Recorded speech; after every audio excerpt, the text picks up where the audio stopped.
Sean todos bienvenidos. Los invitamos a oír el primer episodio.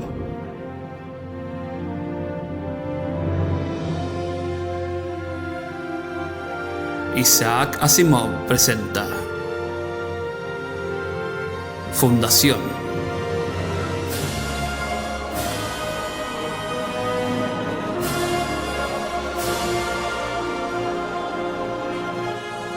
Primera parte. Los psicohistoriadores.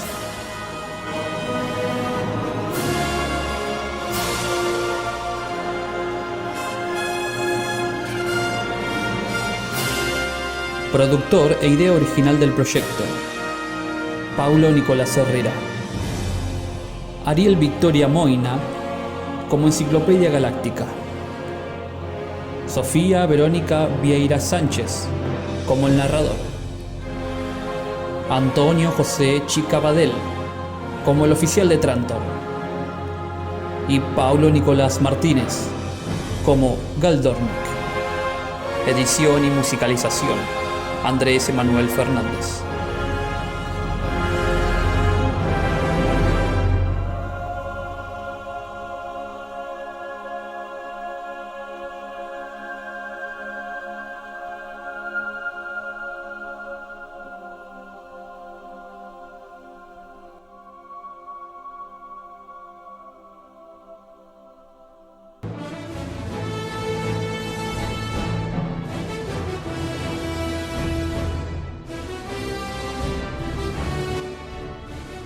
Hari Seldon nació el año 11.988 de la Era Galáctica. Falleció en 12.069. Las fechas suelen expresarse en términos de la era fundacional en curso como 79 del año 1 Era Fundacional. Nacido en el seno de una familia de clase media en Helicón, sector del Arturo, donde su padre, según una leyenda de dudosa autenticidad, fue cultivador de tabaco en las plantas hidropónicas del planeta. Pronto demostró una sorprendente capacidad para las matemáticas. Las anécdotas sobre su inteligencia son innumerables y algunas contradictorias. Se dice que a la edad de 2 años... Indudablemente, sus contribuciones más importantes pertenecen al campo de la psicohistoria. Seldon conoció la especialidad como un poco más que un conjunto de vagos axiomas. La dejó convertida en una profunda ciencia estadística. La más autorizada fuente de información sobre su vida es la biografía escrita por Gal Dornick, que en su juventud conoció a Seldon 2 años antes de la muerte del gran matemático. El relato del encuentro.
Se llamaba Gal Dornick y no era más que un campesino que nunca había visto Trantor.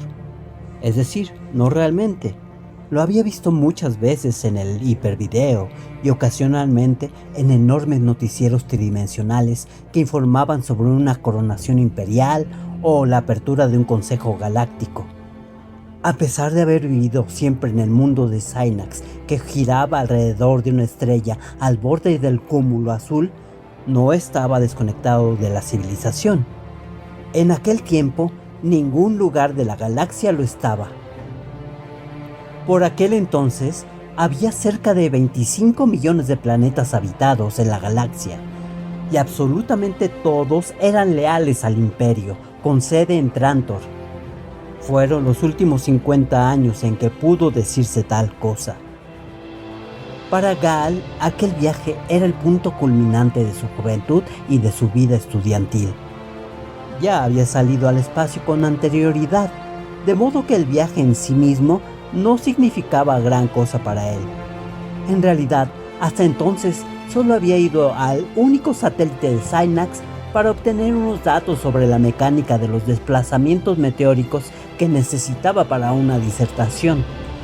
Pero los viajes espaciales eran exactamente iguales, tanto si se recorría 500,000 de kilómetros como la misma cantidad de años luz. Se había preparado un poco para el salto a través del hiperespacio, un fenómeno que no se experimentaba en simples viajes interplanetarios.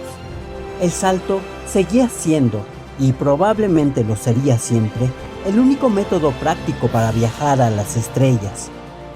Los viajes a través del espacio ordinario no podían realizarse a una velocidad superior a la de la luz ordinaria, un conocimiento científico que formaba parte de las pocas cosas serias desde el olvidado amanecer de la historia humana. Y esto hubiera significado años de viaje para llegar incluso al sistema habitado más cercano. A través del hiperespacio, esa inimaginable región que no era ni espacio, ni tiempo, ni materia, ni energía, ni algo, ni nada, se podía atravesar la galaxia en toda su longitud en el intervalo comprendido entre 2 instantes de tiempo. Gal había esperado el primero de estos saltos con el temor contraído en la boca del estómago, y no resultó ser más que una insignificante sacudida, una conmoción interna sin importancia, que cesó un instante antes de que pudiera darse cuenta de haberla sentido. Eso fue todo. Y después de eso, solo quedó la nave, grande y brillante, la fría producción de 12,000 años de progreso imperial, y él mismo, con su doctorado de matemáticas, recién obtenido, y una invitación del gran Hari Seldon para ir a Trantor y unirse al vasto y algo misterioso Proyecto Seldon. Lo que Gal aguardaba después de la decepción del salto era contemplar Trantor por primera vez. No dejaba de entrar en el mirador. Las láminas de acero se enrollaban en determinados momentos, y él siempre estaba allí, contemplando el frío brillo de las estrellas, admirando el increíble enjambre nebuloso de un racimo de estrellas, como una conglomeración gigante de luciérnagas sorprendidas en pleno vuelo y detenidas para siempre. En cierta ocasión vio el frío humo de color blanco azulado de una nebulosa a 5 años luz de la nave, que se extendía sobre la ventanilla como una mancha de leche distante, llenaba la habitación de un matiz helado y desaparecía de la vista 2 horas después, tras un nuevo salto. La primera visión del sol de Trantor fuera de una mota dura y blanca, perdida completamente en una miriada de otras iguales, y solo reconocible porque estaba señalada en la guía de la nave. Las estrellas eran numerosas allí en el centro de la galaxia, pero a cada salto su brillo se incrementaba, haciendo que el resto se apagara, se enrareciera y empalideciera.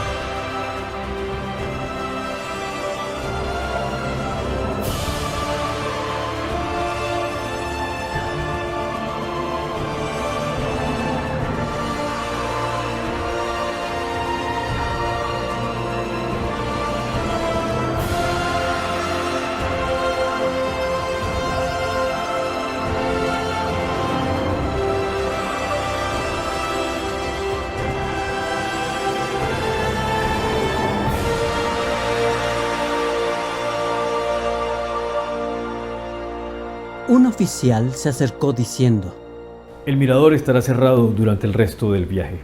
Prepárense para aterrizar.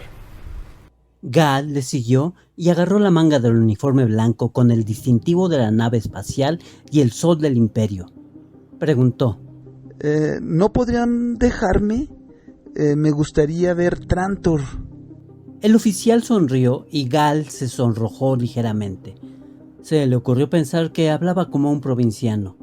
El oficial dijo: Aterrizaremos en Trantor mañana por la mañana.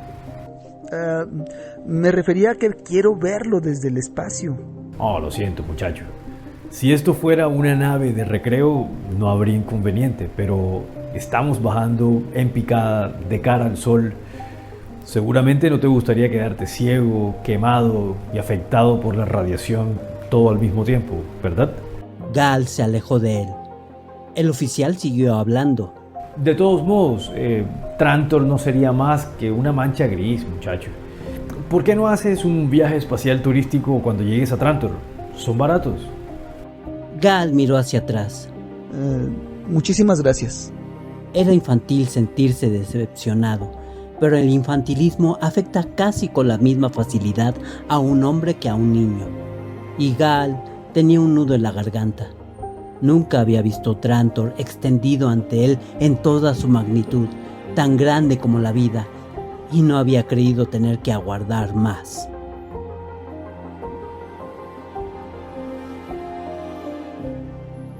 Capítulo 2.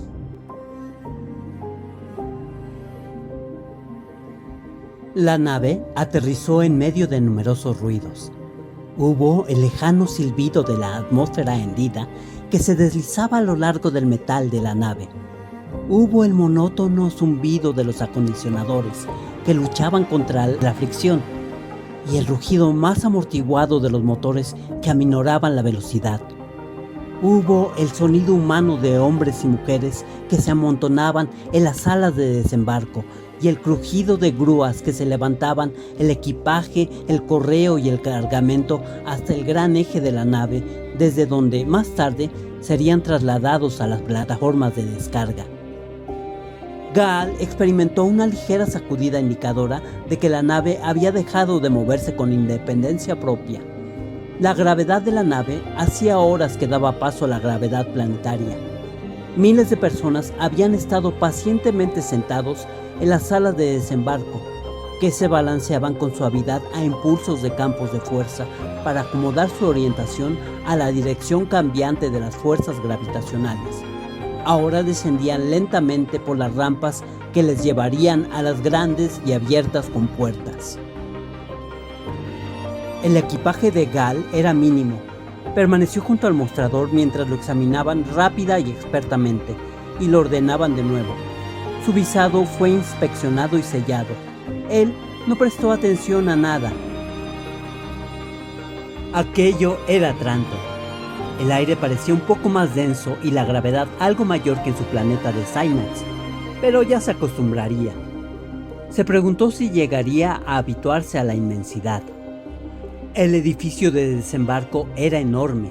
El techo se perdía en las alturas. Gal pensó que las nubes casi podían formarse debajo de su inmensidad. No vio ninguna pared, solo hombres y mostradores, y el suelo convergente que desaparecía a lo lejos. El hombre del mostrador habló de nuevo, parecía molesto. Dijo: Siga adelante, Dornick. Tuvo que abrir el visado y volver a mirarlo para acordarse del nombre. Gal preguntó: ¿Dónde? El hombre del mostrador señaló con el pulgar. Los taxis a la derecha y la tercera a la izquierda. Gal avanzó y vio los brillantes rizos de aire suspendidos en la nada que decían: taxis a todas direcciones. Una figura surgió del anonimato y se detuvo frente al mostrador cuando Gal se iba. El hombre del mostrador alzó la mirada y asintió brevemente. La figura asintió a su vez y siguió al recién llegado. Llegó a tiempo para oír el destino de Gal. Gal se encontró pegado a una barandilla. Un pequeño letrero decía «Supervisor». El hombre a quien se refería el letrero no levantó la vista. Dijo: ¿A dónde? Gal no estaba seguro, pero incluso unos segundos de vacilación significaría una cola de varios hombres detrás de él. El supervisor levantó la mirada. ¿A dónde? Los ahorros de Gal eran escasos, pero solo sería una noche y después tendría un buen empleo. Trató de aparentar indiferencia. A un buen hotel, por favor. El supervisor no se impresionó. Todos son buenos. Nómbreme uno. Gal dijo desesperado. El que esté más cerca, por favor. El que esté más cerca. El supervisor apretó un botón. Una delgada línea de luz se formó en el suelo, retorciéndose entre otras que brillaban y se apagaban, en diferentes colores e intensidades. Gal se encontró con un billete en las manos. Brillaba débilmente. El supervisor dijo: 1,12. Gal rebuscó unas monedas. Dijo: ¿Por dónde he de ir? Sigue la luz. El billete no dejará de brillar mientras vaya en la dirección correcta. Gal levantó la vista y empezó a andar.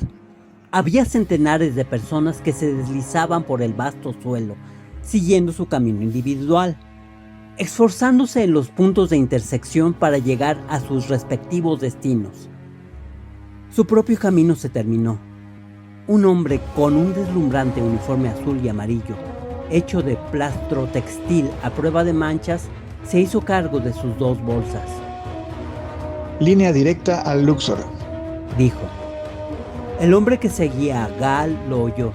También oyó que Gal decía: ¡Estupendo! Y le vio entrar en el vehículo de proa achatada. El taxi se elevó en línea recta. Gal miró por la ventanilla, curvada y transparente, maravillado ante la sensación de volar dentro de una estructura cerrada y haciéndose instintivamente al respaldo del asiento del conductor. La inmensidad se contrajo y las personas se convirtieron en hormigas distribuidas caprichosamente. El panorama se redujo aún más y empezó a deslizarse hacia atrás. Enfrente había una pared. Empezaba a gran altura y se alzaba hasta perderse de vista. Estaba llena de agujeros, como bocas de túneles. El taxi de Gal se dirigió a uno y entró en él. Por un momento, Gal se preguntó cómo podría su conductor escoger uno en particular entre tantos otros. Ahora solo había oscuridad, sin otra cosa que la intermitencia de las señales luminosas de colores para atenuar la penumbra. El aire vibraba con el ruido de velocidad. Entonces Gal fue lanzado hacia adelante por la disminución de velocidad, y el taxi salió del túnel y descendió una vez más a nivel del suelo. ¿El Hotel Luxor? Dijo el conductor innecesariamente. Ayudó a Gal a bajar el equipaje. Aceptó una propina de 1/10 de crédito con naturalidad. Recogió un pasajero que le esperaba y volvió a elevarse. Hasta entonces, desde el momento de desembarcar, no había divisado el cielo.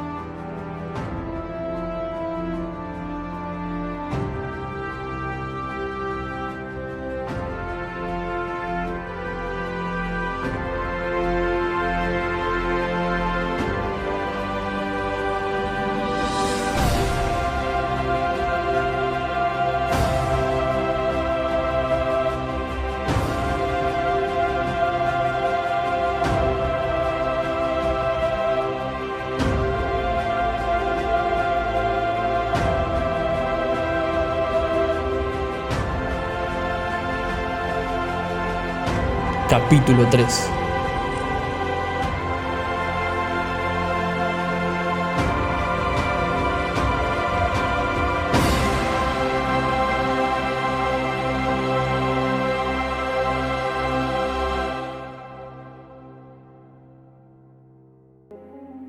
Trantor.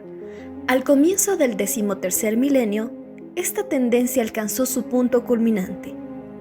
Como centro del gobierno imperial durante ininterrumpidos centenares de generaciones y localizado como estaba en las regiones centrales de la galaxia. Entre los mundos más densamente poblados e industrialmente avanzados del sistema, no pudo dejar de ser el grupo humano más denso y rico que la raza había visto jamás.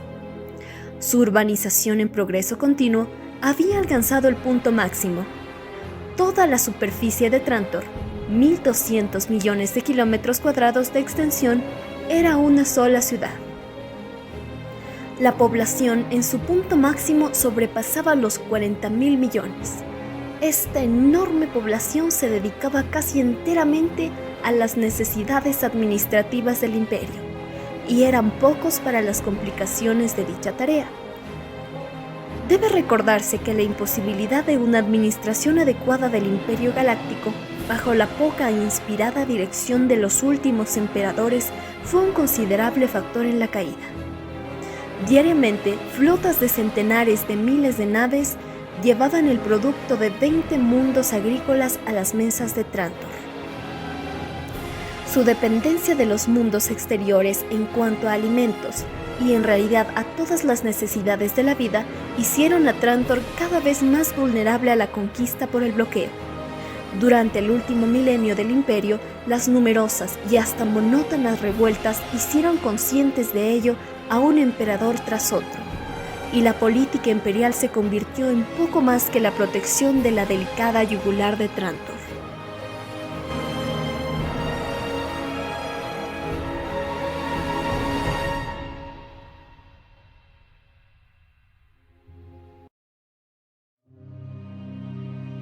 Gal no estaba seguro de que el sol brillara, ni por lo tanto de si era de día o de noche. Le daba vergüenza preguntarlo. Todo el planeta parecía vivir bajo metal.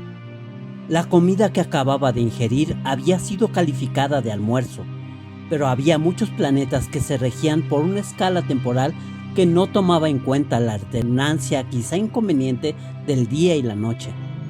Las velocidades de rotación planetarias diferían, y él no sabía cuál era la de Trantor.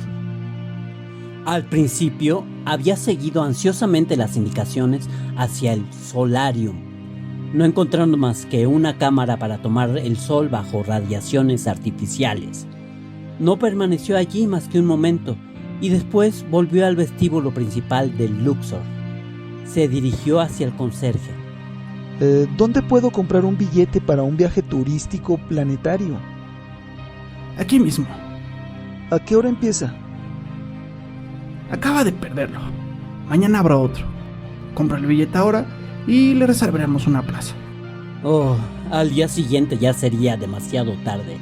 Al día siguiente tenía que estar en la universidad. Preguntó. ¿No hay una torre de observación o algo parecido? Quiero decir, al aire libre. Naturalmente. Puedo venderle un billete si quiere. Será mejor que compruebe si llueve o no. Cerró un contacto a la altura del hombro y leyó las letras que aparecieron en una pantalla esmerada. Gal las leyó con él. El conserje dijo: Buen tiempo. Ahora que lo pienso, me parece que estamos en la estación seca. Añadió locuazmente. Yo no me preocuparía del exterior. La última vez que salí al aire libre fue hace 3 años. Lo ves una vez, sabes cómo es, y eso es todo. Aquí tiene su billete. Hay un ascensor especial en la parte posterior. Tiene un letrero que dice a la torre. Tómelo. El ascensor era uno de los que funcionaban por repulsión gravitatoria. Gal entró y otros se amontonaron detrás de él. El ascensorista cerró un contacto. Por un momento, Gal se sintió suspendido en el espacio cuando la gravedad llegó a 0, y después recobró algo de su peso a medida que el ascensor aceleraba hacia arriba. Siguió un repentino descenso de la velocidad y sus pies se alzaron del suelo. Dejó escapar un grito contra su voluntad. El ascensorista le dijo: Ponga los pies debajo de la barandilla. ¿No ve el letrero? Los otros lo habían hecho así. Le miraban sonriendo mientras él trataba frenética y vanamente de descender por la pared. Sus zapatos se apretaban contra la parte superior de las barandillas de cromo que se extendían por el suelo en hileras paralelas, separadas ligeramente entre sí. Al entrar, se había fijado en ellas y las había ignorado. Entonces alguien alzó una mano y les tiró hacia abajo. Logró articular las gracias al tiempo que el ascensor se detenía. Salió a una terraza abierta bañada por un brillo blanco que le hirió la vista. El hombre que le había ayudado en el ascensor estaba inmediatamente detrás de él. Dijo con amabilidad: Hay muchos asientos. Gaal cerró la boca, la tenía abierta, y dijo: Así parece. Se dirigió automáticamente hacia ellos y entonces se detuvo. Dijo: Si no le importa, me quedaré un momento junto a la barandilla. Quiero mirar un poco. El hombre le hizo una seña de asentimiento con afabilidad y Gaal se apoyó sobre la barandilla que le llegaba a la altura del hombro y se sumió en el panorama. No pudo ver el suelo. Estaba perdido en las complejidades cada vez mayores de las estructuras hechas por el hombre. No pudo ver otro horizonte más que el del metal contra el cielo, que se extendía en la lejanía con un color gris casi uniforme, y comprendió que así era toda la superficie del planeta. Apenas se podía ver ningún movimiento, unas cuantas naves de placer que se recortaban contra el cielo, aparte del activo tráfico de los miles de millones de hombres que se movían bajo la piel metálica del mundo. No se podía ver ningún espacio verde, nada de tierra, ninguna otra vida más que la humana. En alguna parte de aquel mundo, pensó vagamente, estaría el palacio del emperador enclavado en medio de 150 kilómetros de tierra natural, llena de árboles verdes y adornada de flores. Era un pequeño islote en un océano de acero, pero no se veía desde donde él estaba. Debía de hallarse a 15,000 kilómetros de distancia. No lo sabía. No podía esperar demasiado a hacer aquel viaje turístico. Suspiró haciendo ruido y se dio realmente cuenta de que al fin estaba en Trantor, en el planeta que era el centro de toda la galaxia y el núcleo de la raza humana. No vio ninguna de sus debilidades. No vio aterrizar ninguna nave de comida. No estaba enterado de la yugular que conectaba con delicadeza a los 40,000 millones de Trantor con el resto de la galaxia. Solo era consciente de la extrema proeza del hombre, la conquista completa y casi desdeñosamente del final de un mundo. Se retiró de la barandilla con los ojos llenos de asombro. Su amigo del ascensor le indicaba un asiento junto al suyo y Gaal lo ocupó. El hombre sonrió. Me llamo Jerry. ¿Es la primera vez que visita Trantor? Sí, señor Harrill. Eso me había parecido. Jerry es mi nombre de pila. Trantor le gustará si tiene un temperamento poético. Sin embargo, los trantorianos nunca suben aquí. No les gusta, los pone nerviosos. ¿Nerviosos? Por cierto, yo me llamo Gaal. ¿Por qué los pone nerviosos? ¡Es formidable! Es cuestión de opiniones, Gaal. Si has nacido en un cubículo, crecido en un pasillo, trabajado en una celda, pasado tus vacaciones en una habitación solar llena de gente, es lógico que la salida al aire libre y el panorama del cielo por encima de tu cabeza te ponga nervioso. Obligan a los niños a subir aquí una vez al año, desde que cumplen los 5. No sé si les hace algún bien, en realidad no disfrutan mucho de ello y las primeras veces gritan como histéricos. Tendrían que empezar en cuanto aprenden a andar y venir aquí una vez por semana. Prosiguió. Claro que en realidad no importa.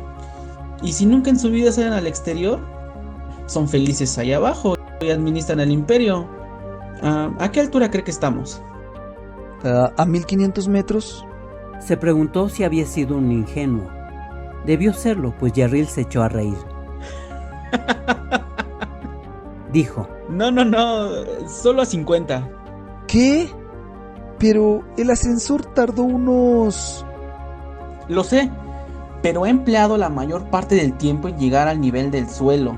Trantor está excavado a más de 2000 metros de profundidad. Es como un iceberg. 9/10 partes están ocultas, incluso se extiende por terreno subacuático al borde de la playa. De hecho, estamos tan abajo que podemos hacer uso de la diferencia de temperatura entre el nivel del suelo y un par de kilómetros más abajo para abastecernos de toda la energía que necesitamos. ¿Lo sabía? No, pensaba que utilizaban generadores atómicos.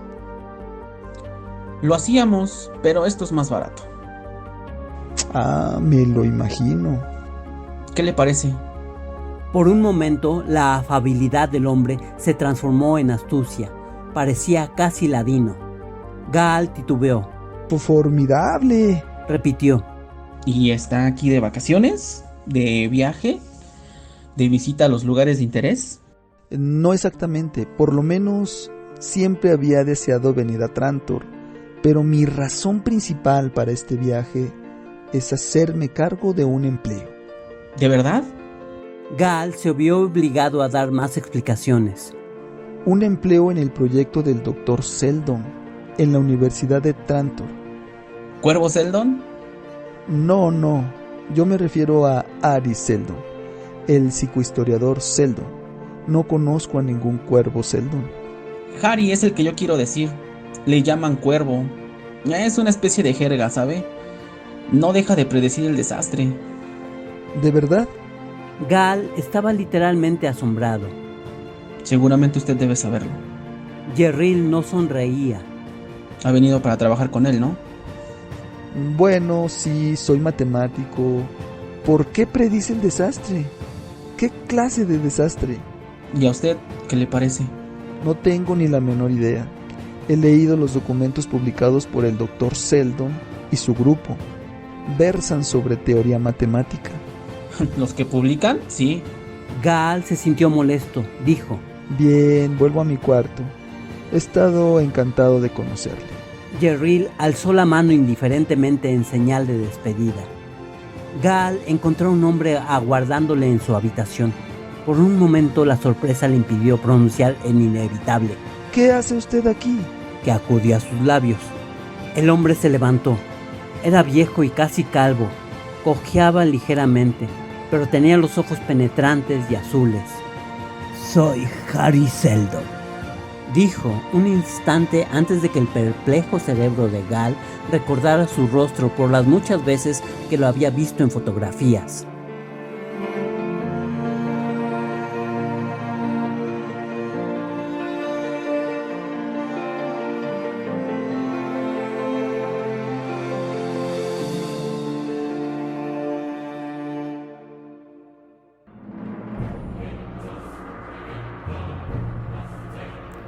Psicohistoria. Gaal Dornick, utilizando conceptos no matemáticos, ha definido la psicohistoria como la rama de las matemáticas que trata sobre las reacciones de conglomeraciones humanas ante determinados estímulos sociales y económicos.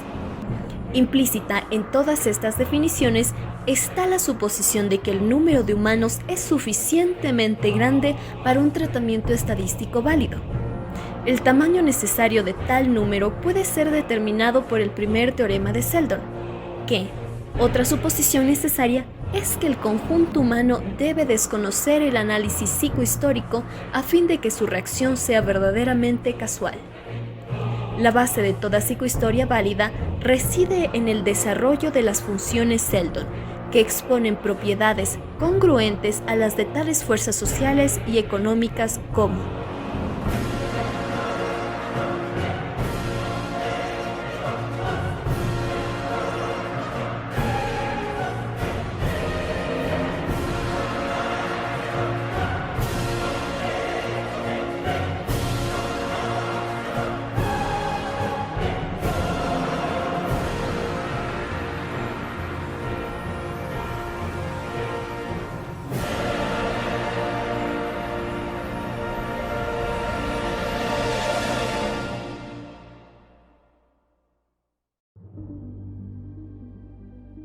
Buenas tardes, señor. Dijo Gaal. Yo... Usted no creía que fuéramos a vernos antes de mañana, ¿verdad? Normalmente así hubiera tenido que ser. La cuestión es que si vamos a utilizar sus servicios, hemos de actuar con rapidez. Cada vez es más difícil obtener ayuda. No le comprendo, señor. Ha estado hablando con un hombre en la torre de observación, ¿verdad? Sí, su nombre de pila es Harry. No sé nada más de él. Su nombre no significa nada. Es agente de la Comisión de Seguridad Pública. Le ha seguido desde el puerto espacial. ¿Pero por qué? No comprendo nada. ¿Le ha dicho el hombre de la torre algo sobre mí? Gal vaciló. ¿Se refirió a usted como a Cuervo Seldon? ¿Le ha dicho por qué? Ha dicho que predice el desastre. Así es. ¿Qué le parece, Trantor? Al parecer todo el mundo quería conocer su opinión sobre Trantor. Gal fue incapaz de responder con otra palabra. Glorioso. Lo dice sin pensar. ¿Qué hay de la psicohistoria? No se me ha ocurrido aplicarla al problema. Al poco tiempo de trabajar conmigo, jovencito, aprenderá a aplicar la psicohistoria a todos los problemas como algo rutinario. Observe. Seldon extrajo su calculadora de la bolsa del cinturón. La gente decía que la guardaba debajo de la almohada para usarla en momentos de debilidad. Su superficie gris y brillante estaba ligeramente desgastada por el uso. Los ágiles dedos de Seldon, ahora manchados por la edad, juguetearon a lo largo del duro plástico que la bordeaba. Unas cifras rojas surgieron del gris. Dijo: «Esto representa al estado del imperio en un momento actual». Aguardó. Finalmente, Gal dijo: Supongo que esto no es una representación completa. «No, no es completa», dijo Seldon. «Me alegro de ver que no acepta mi palabra ciegamente. Sin embargo, es una aproximación que servirá para demostrar el problema. ¿Está usted de acuerdo con eso?» Sujeto a mi posterior verificación de la derivación de la función... Sí. Gal evitaba cuidadosamente una posible trampa.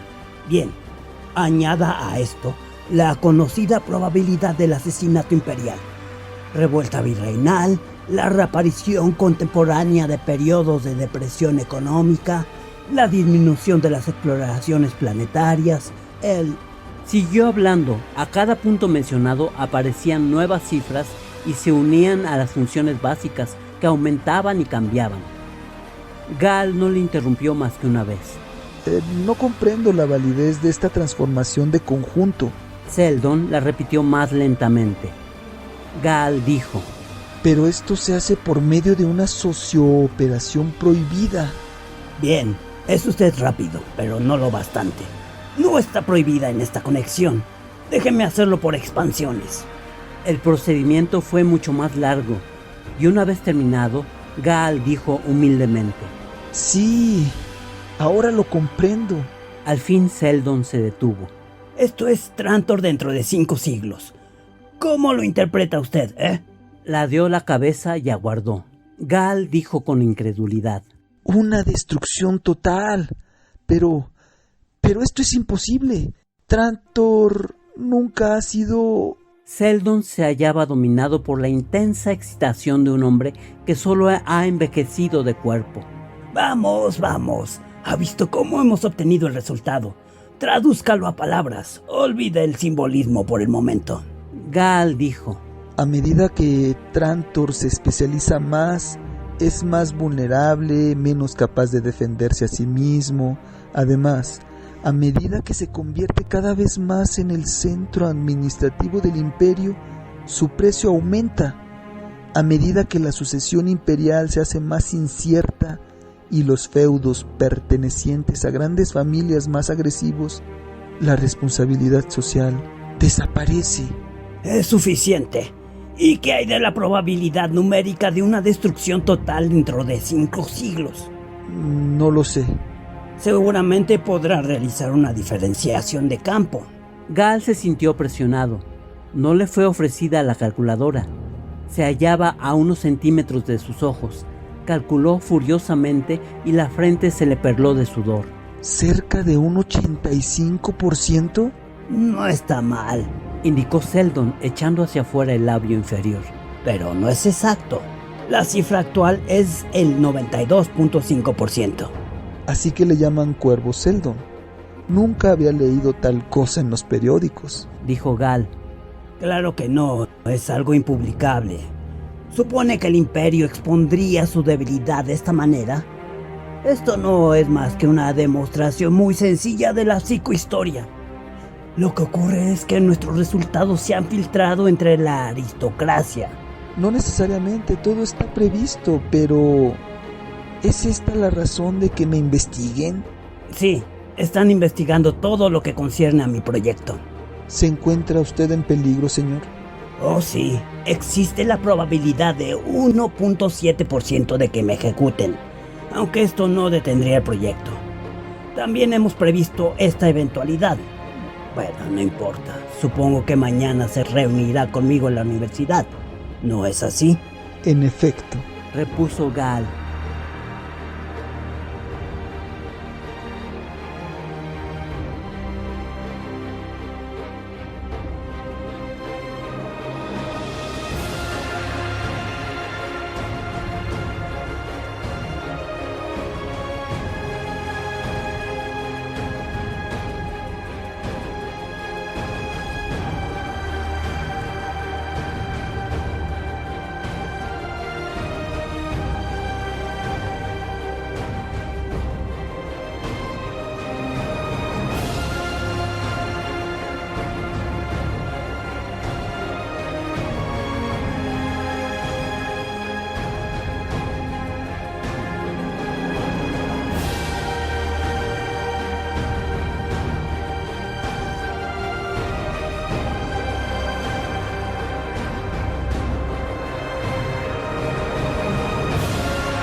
Comisión de Seguridad Pública. La camarilla aristocrática subió al poder después del asesinato de Cleón I, último de los Entum. En general, formaron un núcleo de orden durante los siglos de inestabilidad e incertidumbre del imperio. Habitualmente, bajo el control de las grandes familias de los Chen y los Dibart, degeneró eventualmente en un instrumento ciego para mantener el statu quo. No fueron completamente apartados del poder en el Estado hasta la coronación del último emperador totalitario, Cleón II, el primer presidente de la comisión. En cierto modo, el principio de la decadencia de la comisión puede situarse en el proceso de Hari Seldon 2 años antes del comienzo de la era fundacional. Este proceso está descrito en la biografía de Hari Seldon escrita por Gaal Dornick.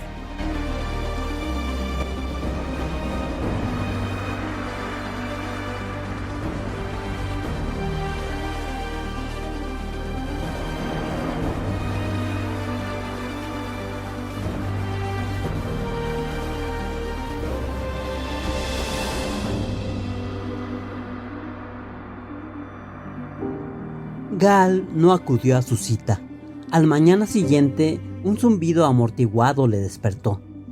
Contestó, y la voz del conserje, tan apagada, cortés y modesta como debía ser, le informó que estaba detenido bajo las órdenes de la Comisión de Seguridad Pública. Gal se precipitó hacia la puerta y descubrió que ya no estaba abierta. No podía hacer otra cosa más que vestirse y esperar. Fueron a buscarle y le llevaron a otro lugar, pero seguía estando detenido. Le hicieron preguntas con la mayor educación. Todo era muy civilizado. Él explicó que pertenecía a la provincia de Sainax, que había asistido a esta y aquella escuela y obtenido un diploma de doctor en matemáticas en tal y tal fecha. Había solicitado un puesto entre el personal del Dr. Seldon y le habían aceptado. Dio estos detalles una y otra vez, y ellos volvieron a la pregunta de su unión al proyecto Seldon una y otra vez. ¿Cómo se había enterado de él? ¿Cuáles serían sus deberes? ¿Qué instrucciones secretas había recibido? ¿De qué se trataba? Contestó que no lo sabía. No tenía instrucciones secretas. Era un erudito y un matemático. La política no le interesaba. Y finalmente, el amable inquisidor le preguntó: ¿cuándo tendrá lugar la destrucción de Trantor? Gal titubeó. Yo no sé calcularlo. ¿Y otros? ¿Cómo podría hablar por otra persona? Se sintió acalorado, demasiado acalorado. El inquisidor preguntó: ¿Le ha hablado a alguien de dicha destrucción? ¿Ha establecido una fecha? Y como el joven vacilara, continuó: Le han seguido, doctor. Estábamos en el aeropuerto cuando usted llegó, en la torre de observación, cuando esperaba la hora de la cita y, naturalmente, pudimos oír su conversación con el doctor Seldon. Gal repuso: Pues ya conocen su opinión sobre la materia. Es posible, pero nos gustaría que usted nos lo dijera. ¿Opina que Trantor será destruido dentro de 5 ciclos? Lo ha demostrado matemáticamente. Sí, lo ha hecho insolentemente. Usted mantiene que las matemáticas son válidas, ¿verdad? Si el Dr. Seldon lo sostiene, es que lo son. En ese caso, volveremos. Espere, tengo derecho a un abogado. Reclamo mis derechos como ciudadano imperial. Los tendrá. Y los tuvo. El hombre que entró era muy alto, un hombre cuyo rostro parecía estar hecho de rayas verticales y tan delgado que uno se preguntaba si habría espacio en él para una sonrisa. Gal alzó la vista. Estaba desaliñado y cansado. Habían ocurrido muchas cosas a pesar de no hacer más de 30 horas que se hallaban en Trantor. El hombre dijo: Soy Lord Savakin. El Dr. Seldon me ha elegido para representarle. ¿De verdad? Bueno, entonces escuche. Solicito una apelación instantánea al emperador. Me retienen sin ninguna causa. Soy inocente de todo, de todo. Extendió las manos con las palmas hacia abajo. Tiene que conseguir una audiencia con el emperador inmediatamente. Avakin vaciaba con cuidado sobre el suelo el contenido de una cartera plana. Si Gal no hubiera estado tan excitado, habría reconocido unas formas legales Celomet delgadas como el metal y adhesivas, adaptadas para la inserción dentro del reducido tamaño de una cápsula personal. También habría reconocido una grabadora de bolsillo. Avakin, sin prestar atención al acceso de cólera de Gal, finalmente levantó la vista. Dijo: Naturalmente la comisión grabará nuestra conversación. Va contra la ley, pero lo harán, de todos modos. Gal apretó los dientes. Sin embargo, y Avakin se sentó deliberadamente. La grabadora que tengo sobre la mesa, que es una grabadora completamente normal y también hace su función, tiene la propiedad adicional de suprimir toda transmisión. Es algo que no averiguarán enseguida. Así que puedo hablar. Naturalmente. Pues quiero una audiencia con el emperador. Avakin sonrió con frialdad y quedó demostrado que después de todo había espacio suficiente en su delgado rostro. Se le arrugaron las mejillas para dejar el espacio. Dijo: ¿Es usted de provincias? No por eso dejo de ser ciudadano imperial. Lo soy tanto como usted o cualquiera de esa comisión de seguridad pública. Sin duda, sin duda. A lo que me refiero es que como provinciano no comprende la vida de Trantor tal como es. El emperador no concede audiencias. ¿A qué otra persona se puede recurrir? ¿Hay algún otro procedimiento? Ninguno. No hay recurso posible en un sentido práctico. Legalmente puede apelar al emperador, pero no tendrá ninguna audiencia. Hoy el emperador no es el emperador de una dinastía Entum, ya lo sabe. Me temo que Trantor esté en manos de las familias aristocráticas, miembros de las cuales componen la Comisión de Seguridad Pública. Este es un desarrollo que la psicohistoria ha predicho muy bien. Gal dijo: ¿De verdad? En este caso, si el Dr. Seldon puede predecir la historia de Trantor con 500 años de adelanto, puede predecirla con 1500 años de adelanto. Digamos con 10.500. ¿Por qué no pudo predecir ayer los acontecimientos de esta mañana y advertirme? No, lo siento. Gal se sentó y apoyó la cabeza sobre una palma sudorosa. Comprendo muy bien que la psicohistoria es una ciencia estadística y no puede predecir el futuro de un solo hombre con exactitud. Comprenderá que esté trastornado. Pero se equivoca. El Dr. Seldon sabía que usted sería arrestado esta mañana. ¿Qué? Es desagradable, pero cierto. La comisión se ha mostrado cada vez más hostil hacia sus actividades. Se ha interferido con los nuevos miembros que se unían al grupo de un modo alarmante. Las gráficas demostraban que para nuestros propósitos era mejor provocar un clímax. La comisión actuaba con demasiada lentitud, así que el Dr. Seldon fue a ver de ayer con la intención de forzarles a actuar, por ninguna otra razón. Gal contuvo el aliento. Me ofende que... Por favor, es necesario. No le escogieron por ninguna razón personal. Debe comprender que los planes del Dr. Seldon, que han sido realizados con las matemáticas desarrolladas de más de 18 años, incluyen todas las eventualidades con probabilidades importantes. Esta es una de ellas. Me han enviado aquí con el único propósito de asegurarle que no debe tener miedo. Todo acabará bien. Es casi seguro respecto al proyecto y razonablemente probable respecto a usted. ¿Cuáles son las cifras? Inquirió Gal.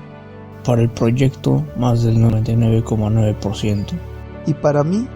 Me han dicho que la probabilidad es del 77,2%. Entonces tengo más de una probabilidad entre 5 de que me sentencien a prisión o a muerte. Esta última posibilidad está por debajo del 1%. ¿Lo cree así? Los cálculos sobre un solo hombre no significan nada. Diga al Dr. Seldon que venga a verme. Desgraciadamente no puedo. El Dr. Seldon también ha sido arrestado. La puerta se abrió de pronto antes de que Gal pudiera hacer otra cosa que articular el principio de un grito. Entró un guardia, se acercó a la mesa, cogió la grabadora, la miró por todos lados y se la metió en el bolsillo. Aba Kim dijo sosegadamente: Necesito ese aparato. Ya le daremos otro, abogado. Uno que no provoque un campo estático. En ese caso, mi entrevista ha concluido. Gal contempló cómo salía de la habitación y se encontró solo.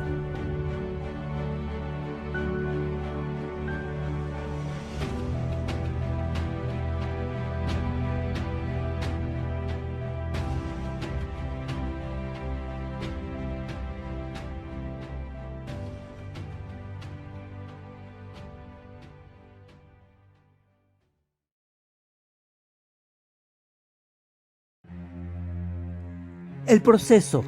Gal suponía que aquello lo era, aunque legalmente tenía pocas similitudes con las elaboradas técnicas sobre las que Gal había leído. No duró mucho. Estaba en su tercer día. Sin embargo, Gal ya no podía recordar su comienzo. A él no le había molestado mucho. La artillería pesada había caído sobre el propio Dr. Seldon. Sin embargo, Harry Seldon continuaba imperturbable. Para Gal era el único centro de estabilidad que quedaba en el mundo. Los espectadores eran pocos y todos habían sido extraídos de entre los varones del imperio. La prensa y el público estaban excluidos, y era dudoso que el público en general supiera siquiera que se llevaba a cabo un juicio contra Seldon. La atmósfera era de oculta hostilidad hacia los acusados. 5 miembros de la Comisión de Seguridad Pública estaban sentados detrás de la mesa. Llevaban uniformes de color escarlata y oro y los brillantes birretes de plástico, que eran el distintivo de su función judicial. En el centro estaba el presidente de la comisión, Lin Chen. Gal nunca había visto un señor tan importante y le miraba con fascinación. Chen, a lo largo de un proceso, raramente pronunciaba una sola palabra. Demostraba que hablar mucho estaba por debajo de su dignidad. El abogado de la comisión consultó sus notas y el interrogatorio prosiguió con Seldon aún en el estrado. Veamos, Dr. Seldon. ¿Cuántos hombres componen en este momento el proyecto que usted dirige? 50 matemáticos. ¿Incluyendo al Dr. Gal Dornick? El Dr. Dornick es el que hace 51. Ah, así que tenemos 51. Haga memoria, Dr. Seldon. ¿No habrá 52, 53 o incluso más? El Dr. Dornick aún no se ha incorporado formalmente a mi organización. Cuando lo haga, el número de miembros será 51. Ahora es de 50, como ya he dicho. ¿No serán unos 100,000? ¿Matemáticos? No. No he dicho que fueran matemáticos. ¿Son 100.000 en total? En total, su cifra es posible que sea correcta. ¿Es posible? Yo digo que es así. Digo que los hombres de su proyecto son 98.572. Me parece que está contando a mujeres y niños. 98.572 individuos es lo que pretendía decir. No hay necesidad de subterfugios. Acepto las cifras. Olvidémonos de esto por el momento, pues, y dediquémonos a otra cuestión que ya hemos discutido exhaustivamente. ¿Quiere repetirnos, Dr. Seldon, sus ideas respecto al futuro de Trantor? He dicho y lo repito, que Trantor quedará convertido en ruinas dentro de 5 siglos. ¿No considera que su declaración es desleal? No, señor. La verdad científica está más allá de toda lealtad y deslealtad. ¿Está seguro de que su declaración representa la verdad científica? Lo estoy. ¿En qué se basa? En las matemáticas de la psicohistoria. ¿Puede demostrar que estas matemáticas son válidas? Solo a otro matemático. Así pues, eso significa que su verdad es de una naturaleza tan esotérica que un hombre normal y corriente no puede comprenderla. A mí me parece que la verdad tendría que ser mucho más clara, menos misteriosa, más abierta a la mente. No presenta ninguna dificultad para según qué mentes.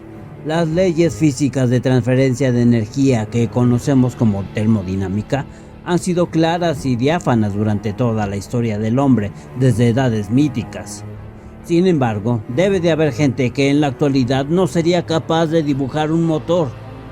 También puede ocurrirle a gente de gran inteligencia. Dudo que los doctos comisionados. En este punto, uno de los comisionados se inclinó hacia el abogado. No se oyeron sus palabras, pero el silbido de su voz reveló cierta aspereza. El abogado se sonrojó e interrumpió a Seldon. No estamos aquí para oír discursos, Dr. Seldon. Supongamos que ya ha dado por demostrada su teoría. Permítame que señale la posibilidad de que sus predicciones de desastre estén destinadas a socavar la confianza pública en el gobierno imperial, por razones que solo usted conoce. No es así. Supongamos que usted declara que el período anterior a la así llamada ruina de Trantor estará lleno de desórdenes de diversos tipos. Es correcto. Y que mediante esa mera predicción, usted espera provocarlos y tener un ejército de 100.000 hombres disponible. En primer lugar, está usted equivocado. Y si no lo estuviera, una investigación le demostraría que en mi equipo no hay más de 10.000 hombres en edad militar y ninguno de ellos tiene experiencia en armas. ¿Actúa como agente de otro? No estoy a sueldo de nadie, señor abogado. ¿Es usted completamente desinteresado? ¿Está sirviendo a la ciencia? Sí. Veamos cómo. ¿Puede cambiarse el futuro, Dr. Seldon? Evidentemente. Esta sala puede explotar dentro de pocas horas o no. Si lo hiciera, el futuro cambiaría indudablemente en ciertos aspectos ínfimos. Estos son evasivas, Dr. Seldon. ¿Puede cambiarse toda la historia de la raza humana? Sí. ¿Fácilmente? No, con gran dificultad. ¿Por qué? La tendencia psicohistórica de un planeta lleno de gente implica una gran inercia. Para cambiarla debe de encontrarse con algo que posea una inercia similar. O ha de intervenir muchísima gente, o si el número de personas es relativamente pequeño, se necesita un tiempo enorme para el cambio. ¿Lo comprende? Creo que sí. Trantor no necesita sucumbir si un gran número de personas deciden actuar de modo que no ocurra así. Eso es. Unas 100.000 personas. No, señor, eso es muy poco. ¿Está seguro? Considere que Trantor tiene una población de más de 40.000 millones. Considere también que la tendencia que nos lleva a la ruina no pertenece únicamente a Trantor, sino a todo el imperio, y este contiene cerca de 1.000 billones de seres humanos. Comprendo. Entonces, quizá 100.000 personas puedan cambiar la tendencia si ellos y sus descendientes trabajan durante 500 años. Me temo que no. 500 años es muy poco. En ese caso, Dr. Seldon, sus declaraciones no estaban encaminadas a esta deducción. Ha reunido a 100.000 personas en los confines de su proyecto. Son insuficientes para cambiar la historia de Trantor en 500 años. En otras palabras, no pueden evitar la destrucción de Trantor, hagan lo que hagan. Desgraciadamente, tiene usted razón. Y por otro lado, sus 100.000 personas no persiguen ningún fin ilegal. Exacto. En ese caso, Dr. Seldon, y presta atención, señor, porque queremos una respuesta clara. ¿Para qué servirán sus 100.000 personas? La voz del abogado se hizo estridente. Había tendido la trampa. Logró arrinconar a Seldon, apartarle de cualquier posibilidad de respuesta. Hubo un creciente zumbido de conversaciones en las líneas de los nobles que constituían la audiencia, e incluso invadió la fila de comisionados. Se inclinaron unos hacia otros con sus uniformes escarlata y oro. Solo el presidente permaneció impasible. Harry Seldon no se alteró. Esperó a que cesaran los murmullos, para reducir al mínimo los efectos de esa destrucción. ¿A qué se refiere exactamente con esto? La explicación es muy sencilla. La próxima destrucción de Trantor no es un suceso aislado del esquema del desarrollo humano. Será el punto culminante de un intrincado drama que empezó hace siglos y acelera continuamente su velocidad. Me refiero, caballeros, a la continua decadencia del Imperio Galáctico. El zumbido se convirtió ahora en un sordo rugido. El abogado ignorado gritaba: Está declarando abiertamente que... Y se interrumpió porque los gritos de traición que lanzaba el auditorio demostraban que se había llegado al punto deseado sin ningún martillazo. Lentamente, el presidente de la comisión levantó el mazo y lo dejó caer. El sonido fue similar al de un melodioso gong. Cuando el eco cesó, el parloteo de los espectadores también lo hizo. El abogado respiró profundamente.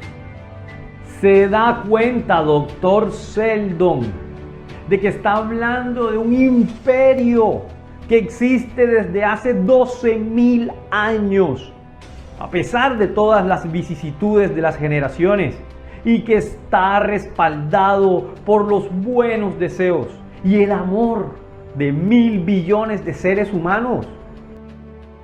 Estoy tan al corriente de la situación actual como de la pasada historia del imperio. Aunque no pretendo ser descortés, creo que la conozco mejor que cualquier otra persona de esta habitación. ¿Y predice su ruina? Es una predicción hecha por las matemáticas. No hago ningún juicio moral. Personalmente lamento la perspectiva.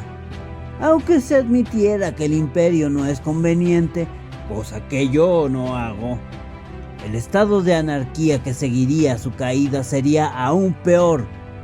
Es ese estado de anarquía lo que mi proyecto pretende combatir.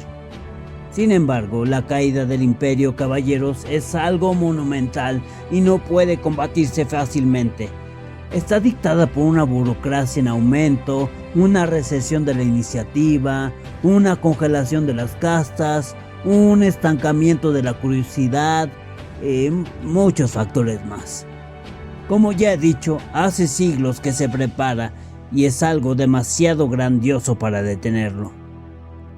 Es evidente para todo el mundo que el imperio es tan fuerte como siempre. La apariencia de fuerza no es más que una ilusión. Parece tener que durar siempre. No obstante, señor abogado, el tronco del árbol podrido, hasta el mismo momento en que la tormenta lo parte en dos, tiene toda la apariencia de sólido que ha tenido siempre. Ahora la tormenta se cierne sobre las ramas del imperio. Escuche con los oídos de la psicohistoria y oirá el crujido. No estamos aquí, Dr. Seldon, para escuchar. El imperio desaparecerá y con él todos sus valores positivos. Los conocimientos acumulados decaerán y el orden que ha impuesto se desvanecerá. Las guerras interestelares serán interminables. El comercio interestelar decaerá. La población disminuirá. Los mundos perderán el contacto con el núcleo de la galaxia. Esto es lo que sucederá. Para siempre. La psicohistoria, que puede predecir la caída, puede hacer declaraciones respecto a las oscuras edades que resultarán. El Imperio, caballeros, tal como se acaba de decir, ha durado 12.000 años. Las oscuras edades que vendrán no durarán 12, sino 30.000 años. Sobrevendrá un segundo imperio, pero entre él y nuestra civilización habrá 1000 generaciones de humanidad doliente. Esto es lo que debemos combatir. Se contradice a sí mismo. Antes ha dicho que no podía evitar la destrucción de Trantor, por lo tanto su caída, la así llamada caída del imperio. No estoy diciendo que podamos evitar la caída, pero aún no es demasiado tarde para cortar el interregno que seguirá. Es posible, caballeros, reducir la duración de anarquía a un solo milenio, si mi grupo recibe autorización para actuar ahora. Nos encontramos en un delicado momento de la historia. La enorme y arrolladora masa de los acontecimientos puede ser desviada ligeramente, solo ligeramente. Puede no ser mucho, pero puede ser suficiente para evitar 29.000 años de miseria de la historia humana. ¿Cómo se propone hacerlo? Salvando los conocimientos de la raza. La suma del saber humano está por encima de cualquier hombre, de cualquier número de hombres. Con la destrucción de nuestra estructura social, la ciencia se romperá en millones de trozos. Los individuos no conocerán más que facetas sumamente diminutas de lo que hay que saber. Serán inútiles e ineficaces por sí mismos. La ciencia, al no tener sentido, no se transmitirá. Estará perdida a través de las generaciones. Pero si ahora preparamos un sumario gigantesco de todos los conocimientos, nunca se perderán. Las generaciones futuras se basarán en ellos y no tendrán que volver a descubrirlos por sí mismas. Un milenio hará el trabajo de 30.000 años. Todo esto. Todo mi proyecto, mis 30.000 hombres con sus esposas e hijos, se dedican a la preparación de una enciclopedia galáctica. No la terminarán durante su vida. Yo ni siquiera viviré para ver cómo la comienzan. Pero cuando Trantor caiga, estará concluida y habrá ejemplares en todas las bibliotecas importantes de la galaxia. El presidente alzó el mazo y lo dejó caer. Hari Seldon abandonó el estrado y ocupó silenciosamente su lugar al lado de Gal. Sonrió y dijo: ¿Le ha gustado el espectáculo? Usted lo ha estropeado, pero ¿qué ocurrirá ahora? Aplazarán el juicio y tratarán de llegar a un acuerdo particular conmigo. ¿Cómo lo sabe? Si he de serle sincero, no lo sé. Depende del presidente. Le he estudiado durante años enteros. He intentado analizar sus obras. Pero usted ya sabe lo arriesgado que es introducir los caprichos de un individuo en las ecuaciones psicohistóricas. Sin embargo, tengo esperanzas.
Avakin se aproximó, hizo una inclinación de cabeza a Gal y cuchicheó algo al oído de Seldon.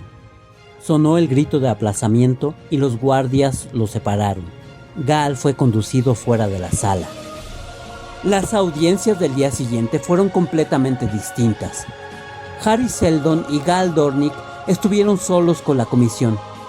Estaban sentados juntos ante una mesa, con escasa separación entre los 5 jueces y los 2 acusados. Incluso les ofrecieron cigarrillos de una caja de plástico iridiscente que recordaba un caudal de agua corriente. No era más que una ilusión óptica, y los dedos notaban una superficie dura y seca. Seldon aceptó uno. Gal rehusó. Seldon dijo: Mi abogado no está presente. Un comisionado replicó: Esto ya no es un juicio, Dr. Seldon. Estamos aquí para hablar de la seguridad del Estado. Lin Chen dijo: Yo hablaré. Y los demás comisionados se retreparon en sus asientos, dispuestos a escuchar. Se formó el silencio alrededor de Chen en espera de sus palabras. Gal contuvo el aliento. Chen, enjuto y duro, menos viejo de lo que aparentaba, era el verdadero emperador de toda la galaxia. El niño que sostentaba el título solo era un símbolo fabricado por Chen, y no el primero. Chen dijo: Dr. Seldon, usted altera la paz del reino del emperador. Ninguno de los 1.000 billones de seres que ahora viven entre todas las estrellas de la galaxia vivirán dentro de un siglo. ¿Por qué, pues, vamos a preocuparnos por sucesos que ocurrirán dentro de 5 siglos? Yo no viviré más de media década, dijo Seldon. Y sin embargo, es algo que me preocupa tremendamente. Llámelo idealismo, llámelo una identificación de mí mismo, con esa generalización mística a la que nos referimos por el término de hombre. No deseo tomarme la molestia de entender el misticismo. ¿Puede decirme por qué no puedo desembarazarme de usted y de su incómodo e innecesario futuro a 5 siglos, vista que yo nunca veré ejecutándole esta noche? Hace una semana, dijo ligeramente Seldon, podría haberlo hecho, y quizá habría tenido una probabilidad entre 10 de continuar usted mismo con vida hasta el final del año. Ahora, la probabilidad entre 10 no llega a 1 entre 10.000. Se oyeron respiraciones sonoras y movimientos intranquilos entre la concurrencia. Gal sintió que sus cortos cabellos le pinchaban la nuca. Los párpados de Chen bajaron un poco.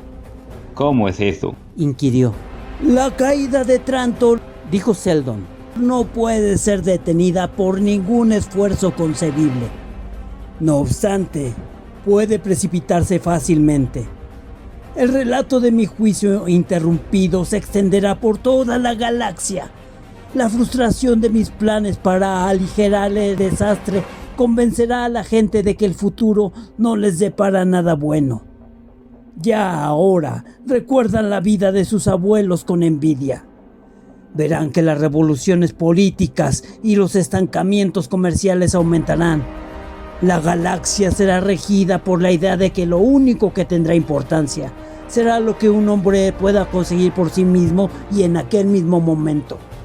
Los hombres ambiciosos no esperarán y los poco escrupulosos no se quedarán atrás.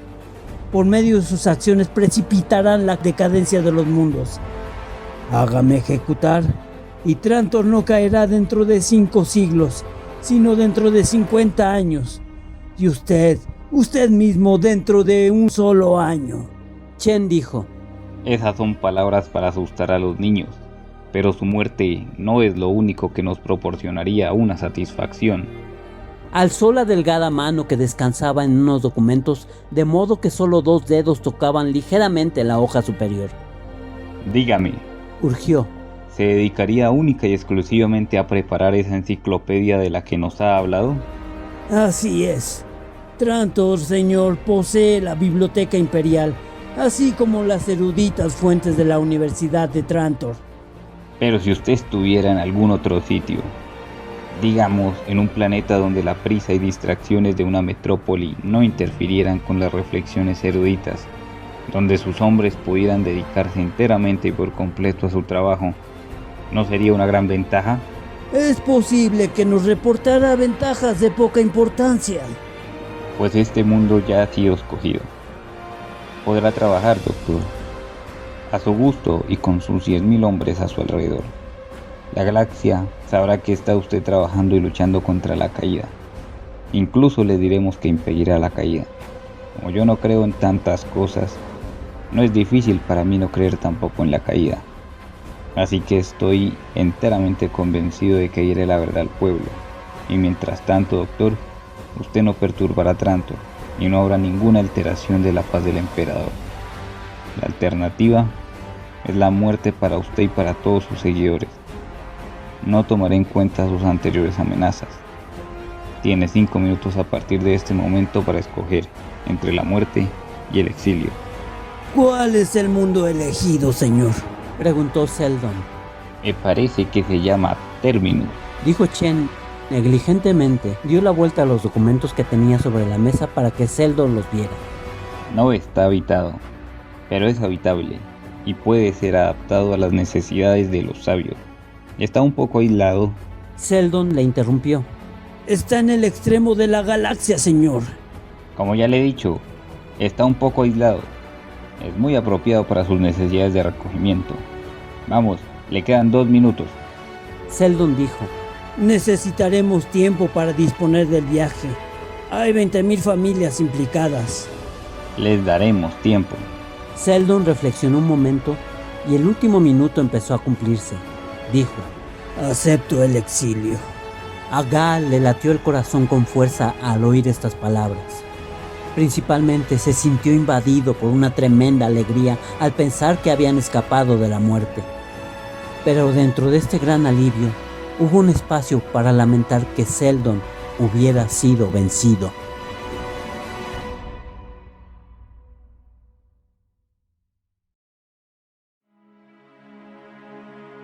Durante largo rato guardaron silencio en el taxi que los conducía a través de cientos de kilómetros de túneles, como gusanos, hacia la universidad. Y después Gal se removió inquieto en su asiento. Dijo: ¿Era verdad lo que ha dicho al comisionado? ¿Su ejecución habría precipitado realmente la caída? Seldon contestó: Nunca miento sobre los descubrimientos psicohistóricos. En este caso tampoco me hubiera servido de nada. Chen sabía que estaba diciendo la verdad.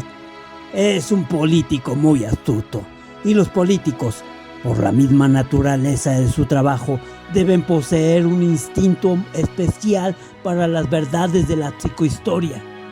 Así pues, necesitaba que usted aceptara el exilio. Dijo Gal, pero Seldon no contestó. Cuando llegaron al terreno de la universidad, los músculos de Gal entraron en acción por sí mismo, o mejor dicho, en inacción. Casi tuvieron que arrastrarle fuera del taxi. Toda la universidad era un derroche de luz. Gal casi había olvidado que el sol existía. No era que la universidad estuviera al aire libre. Sus edificios estaban cubiertos por una monstruosa cúpula de una especie de vidrio. Estaba polarizado, de modo que Gal podía mirar directamente hacia la rutilante estrella del cielo. Sin embargo, la luz no era amortiguada y arrancaba destellos de los edificios de metal hasta donde la vista podía alcanzar. Las estructuras de la universidad no eran del duro acero gris del resto de Trantor. Eran más plateadas. El brillo metálico tenía un color casi marfileño. Seldon dijo: Al parecer hay soldados. ¿Qué? Gal dirigió los ojos al prosaico suelo y vio un centinela enfrente suyo. Se detuvieron frente a él y un capitán de hablar suave apareció por una puerta cercana. ¿El doctor Seldon?, preguntó. Sí. Le estábamos esperando. Usted y sus hombres estarán bajo ley marcial de ahora en adelante.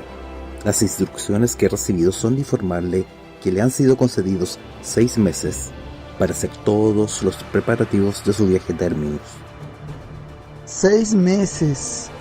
Empezó Gal, pero los dedos de Seldon se posaron en su hombro con una ligera presión. Estas son mis instrucciones, repitió el capitán. Se alejó y Gal se volvió hacia Seldon. Pero, ¿qué podemos hacer en 6 meses? Esto no es más que un crimen un poco más lento. Calma. Lleguemos a mi despacho.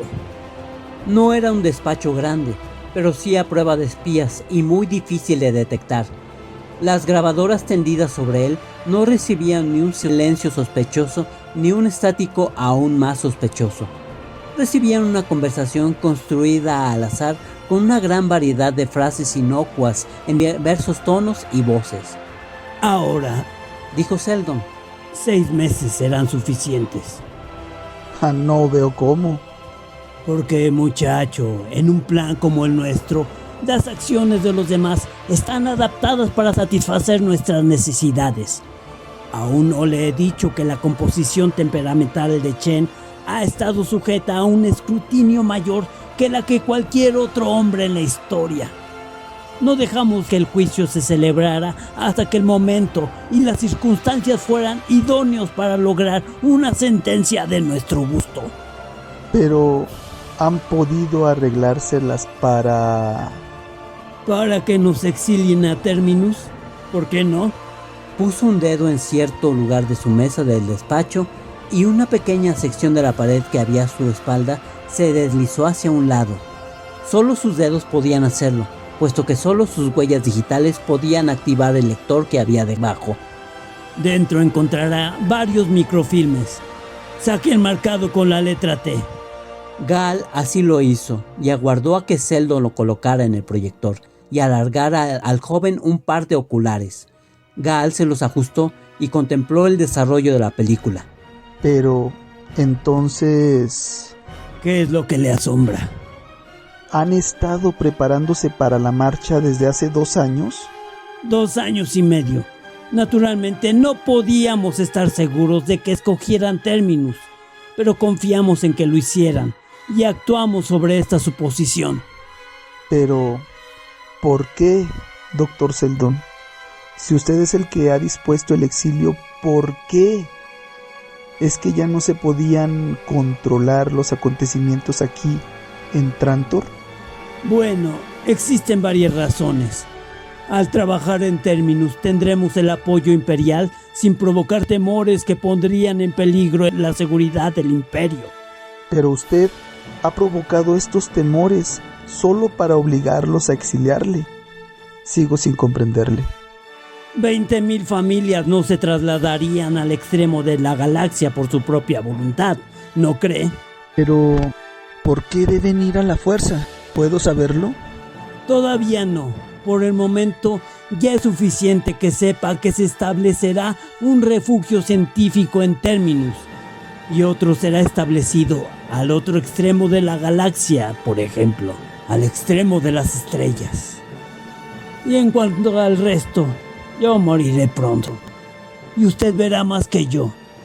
No, ahórreme su sorpresa y buenos deseos. Mis médicos me han dicho que no viviré más de 1 o 2 años. Pero entonces ya habré realizado todo lo que me había propuesto en la vida. Y puede uno morir en mejores circunstancias. ¿Y después de su muerte, señor? Bueno, tendré sucesores. Quizá incluso usted mismo. Y estos sucesores podrán aplicar el último toque del plan e instigar la revuelta de Anacreonte en el momento oportuno y de la mejor manera. A partir de entonces, los acontecimientos se desarrollarán por sí solos. No le entiendo. Ya me entenderá. El arrugado rostro de Seldon reflejó una gran paz y cansancio, casi al mismo tiempo. La mayoría se irá a Terminus, pero algunos se quedarán. Será fácil de arreglar, pero yo... Y concluyó en un susurro, de modo que Gal apenas pudo oírlo. Estoy acabado.